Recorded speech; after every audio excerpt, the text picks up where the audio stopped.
एक्सप्रेसवेवर सातत्याने अपघातांची मालिका सुरू असते, त्यामुळे इथला प्रवास अतिशय अवघड, धोकादायक झालाय। त्यावर उपाययोजना म्हणून ऑटोमॅटिक नंबर प्लेट रेकग्निशन ही यंत्रणा आणि सीसीटीव्ही कॅमेरे प्रायोगिक तत्वावर मळवली इथं बसवण्यात आले।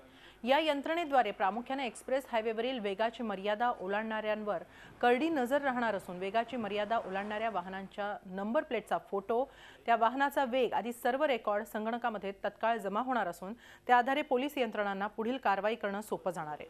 टेस्टिंग पूर्ण झाल्यावर सर्व परिणाम घेऊन ही यंत्रणा पूर्ण क्षमतेने पुणे मुंबई एक्सप्रेस मार्गावर बसवण्यात यावी, यासाठी तन्मय पेंडसे आणि त्याचा साथीदार मागील 6 महिन्यांपासून प्रथम गृह विभाग आणि आता सार्वजनिक बांधकाम विभाग यांच्याकडे पाठपुरावा करत आहेत।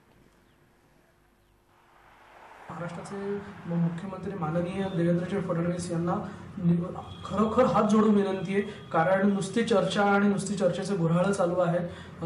नुसतं करू आणि हे अशा पद्धतीने चालू आहे, पण काहीही होताना दिसत नाही। तर कृपया याची नोंद घ्यावी आणि सिंधुताई सत्तांसारख्या ज्येष्ठ समाजसेविकेला हा प्रचंड मनस्ताप सहन करायला लागला।